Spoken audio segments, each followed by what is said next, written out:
Meu Senhor e meu Deus, creio firmemente que estás aqui, que me vês, que me ouves. Adoro-te com profunda reverência. Peço-te perdão dos meus pecados e graça para fazer com fruto este tempo de oração. Minha Mãe Imaculada, São José, meu Pai e Senhor, anjo da minha guarda, intercedei por mim. Estamos na terça-feira desta semana tão especial que é a Semana Santa. A propósito do Evangelho de hoje, lembrei-me daquilo que me contou um amigo.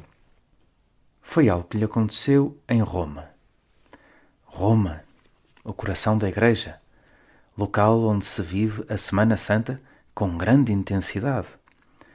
Bom, este ano não será assim por causa do coronavírus e podemos aproveitar esta oração, estes minutos de conversa com Jesus para pedir pelo Papa Francisco unir-nos às suas intenções nesta semana.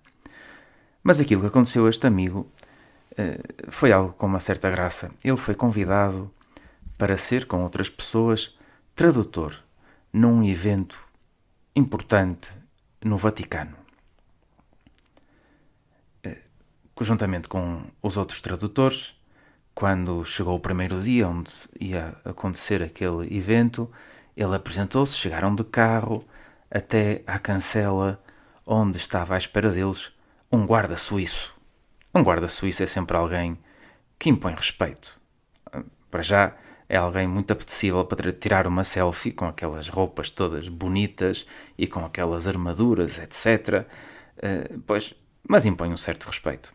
E ele chegou ao portão, chegaram do carro e a pessoa que ia a conduzir explicou ao guarda que eram os tradutores para aquele evento. Não sei se era o sínodo, já não me lembro. E em italiano disse ao guarda "Siamo i traditori", coisa que em português quer dizer somos os traidores. Bom, podemos imaginar a cara do guarda suíço a olhar para ele.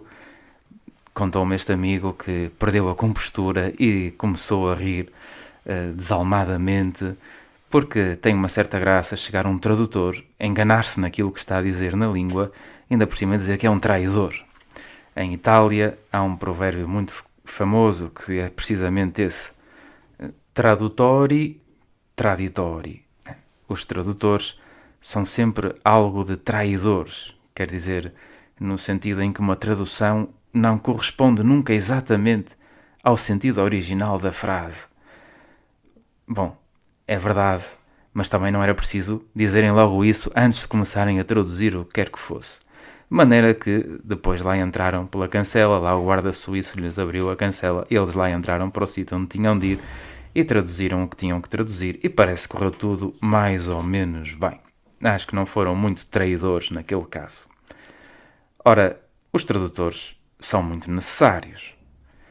Mesmo que já exista o Google Tradutor, continuam a ser muito necessários. Imagina o que seria se o presidente da China tentasse comunicar com o presidente do México, por exemplo, através do Google Tradutor.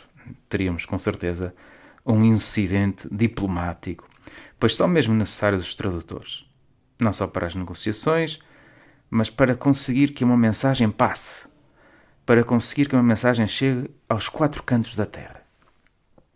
Pois hoje, nesta Terça-feira Santa, o Evangelho fala-nos de dois homens que foram escolhidos por Jesus para levar uma mensagem, uma boa nova, um Evangelho, aos quatro cantos do planeta. Dois apóstolos. Dois apóstolos pelos quais tu, Jesus, rezaste, passaste a noite inteira em oração antes de chamar. Alguém que tu amaste. Hoje, ao ler o Evangelho, nós não os apanhamos claramente no seu melhor momento. Trata-se de algo que aconteceu na última ceia. Jesus estava com os apóstolos à mesa e declarou: em verdade vos digo, um de vós me entregará.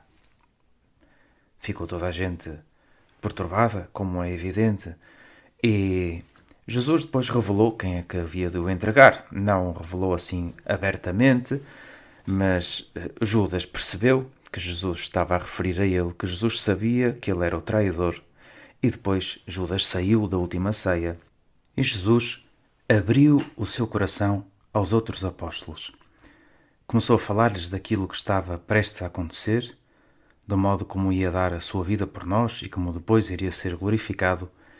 E é então que aparece a outra personagem, digamos, principal deste Evangelho. Simão Pedro.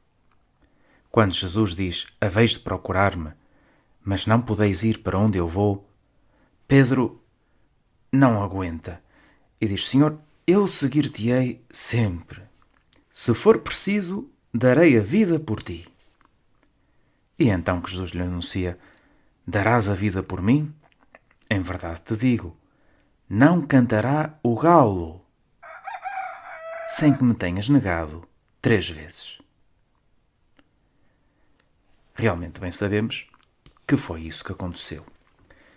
Quer Judas, quer Pedro, foram escolhidos por Jesus para espalhar uma mensagem por todo o mundo. Quer Judas, quer Pedro, foram, de alguma forma, traidores. Judas traiu o Senhor, arrependeu-se, mas não foi capaz de voltar a Jesus. Não se deu conta que Jesus continuava a contar com ele, se ele quisesse, se houvesse arrependimento da sua parte. Pedro também se arrependeu e chorou. E foi ter com o Senhor e pediu-lhe perdão. E o Senhor continuou a contar com ele. Aliás, fez de Pedro o alicerce da sua igreja. O Senhor conta sempre connosco e não está à espera que nós sejamos pessoas perfeitas, porque não somos. Cada um na sua oração, tu podes dizer a Jesus e eu também posso, podemos pedir ao Senhor perdão por tantas coisas, por pequenas traições, por momentos em que não fomos o amigo que Ele esperava. Mas é Jesus que nos diz a nós, olha, eu sei quem tu és, conheço-te melhor do que ninguém, melhor do que tu próprio, e quero contar contigo. Não me interessa que a tua tradução não seja perfeita, mas quero que sejas o meu tradutor. Não vale a pena chorar sobre o leito derramado, costuma dizer o povo. E é verdade, não vale a pena perdermos sequer um segundo a pensar nos nossos erros, nas nossas limitações, que eu não fiz isto, que eu não fiz aquilo. Senhor, tu sabes como eu sou e tu queres contar comigo. Obrigado, ajuda-me mais. Bento XVI, numa ocasião, falava daquilo que aconteceu depois da ressurreição entre Jesus e Pedro. Foi numa manhã de primavera, junto do lago de Tiberíades. Jesus pergunta a Pedro, Pedro, tu amas-me? Explica o Papa Bento XVI que o verbo que se usa para falar de amor, que Jesus usa para falar de amor, é um verbo que significa tu amas-me com um amor total e incondicionado? Se fosse antes da traição, Pedro de certeza que teria respondido sem problema nenhum. Claro, Senhor, eu amo-te incondicionalmente, totalmente. Se for preciso, darei a vida por ti. Mas agora, que já sabe daquilo que é capaz, responde de outra forma. E se te traduzíssemos mesmo literalmente, dá esta resposta. Senhor, tu sabes que eu sou verdadeiramente teu amigo. E Cristo insiste. Simão, tu amas-me com um amor total? E Pedro responde outra vez, da mesma maneira, Senhor, tu sabes que eu sou de veras teu amigo. E pela terceira vez, Jesus pergunta a Simão, tu amas-me? Desta vez já não pergunta, tu amas-me incondicionalmente? Mas faz esta pergunta, tu és mesmo meu amigo? E Pedro então responde, Senhor, tu sabes tudo, tu bem sabes que eu sou teu amigo.